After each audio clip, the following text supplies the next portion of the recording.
#NepoKids के साथ नेपाल के लोग, वहां की आम जनता और नेताओं के परिवार और उनके बच्चों के बीच का फर्क बता रहे हैं।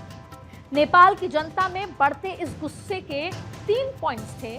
सबसे पहला था वहां की 30% से ज्यादा बेरोजगारी दर, यानी नेपाल में हर 5 में से 1 नौजवान बेरोजगार। सोशल मीडिया भी इनकी कमाई का एक जरिया बन सकता था और इसके जरिए ये लोग ट्रैवल और इन्फ्लुएंसर्स के तौर पर नई संभावनाएं तलाशने लगे थे, मगर सरकार ने ये संभावनाएं भी उनसे छीन ली। दूसरी वजह है नेपाल में बढ़ता भ्रष्टाचार, जिसके चलते लोग पहले से ही परेशान थे। नेपाल में भ्रष्टाचार की जड़ें इतनी गहरी हैं कि नेपाल के पूर्व प्रधानमंत्री शेर बहादुर देउबा पर एयरक्राफ्ट की खरीदी में अवैध कमीशन लेने का आरोप है। और तो और उनकी पत्नी आरजू राणा देउबा पर नेपाली नागरिकों को फर्जी दस्तावेजों के तहत भूटानी दिखाने का भी आरोप है।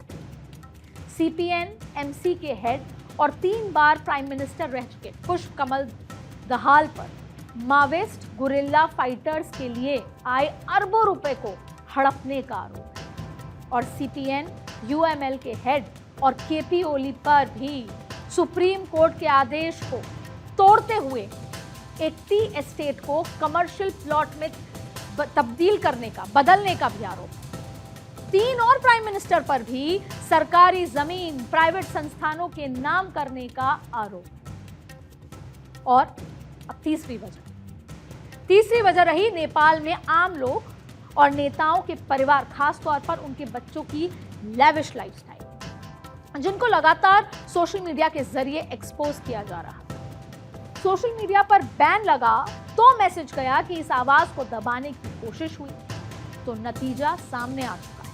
लेकिन जिस पैमाने पर नेपाल को नुकसान का सामना करना पड़ा, क्या सिर्फ सोशल मीडिया बैन और जेनजी का गुस्सा उस हालात तक पहुंचने के लिए काफी है? ये एक सवाल है, इसे सोचने की जरूरत है। या फिर इसमें किसी विदेशी ताकत का होना या उसकी आहट आपको सुनाई देती। नेपाल में अमेरिका ने एड रोकी है, डेमोक्रेसी को सपोर्ट करते हुए चीन को काउंटर किया है। जेनजी ने सोशल मीडिया बैन के खिलाफ मोर्चा खोला, भ्रष्टाचार का विरोध किया। चीन BRI प्रोजेक्ट्स चला रहा है और ओली को सपोर्ट भी लगाता था। और अब जाकर आपातकाल से घिरे नेपाल में अस्थायी शांति वाली कार्की की सरकार है। 2024 में बांग्लादेश के अंदर US से सैंक्शन लगाए, NGO को फंडिंग दी और डेमोक्रेसी को सपोर्ट किया, जबकि युवा कोटा विरोध कर रहे थे और अथॉरिटेरियनिज्म के खिलाफ भी थे।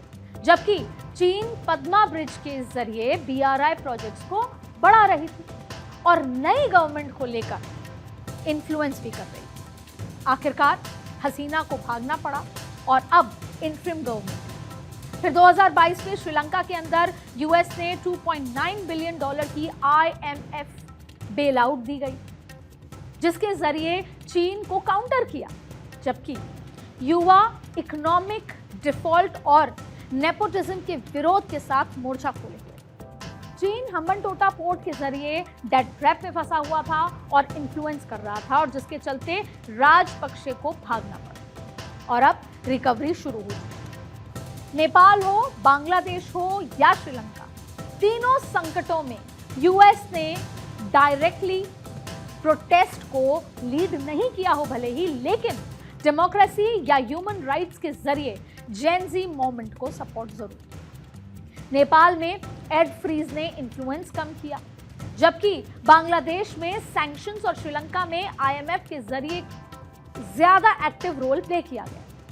US का मेन गोल चीन को काउंटर करना था। फिर चाहे नेपाल में MCC वर्सेस BRI हो, बांग्लादेश में सैंक्शंस वर्सेस BRI हो या श्रीलंका में IMF वर्सेस डेट ट्रैप।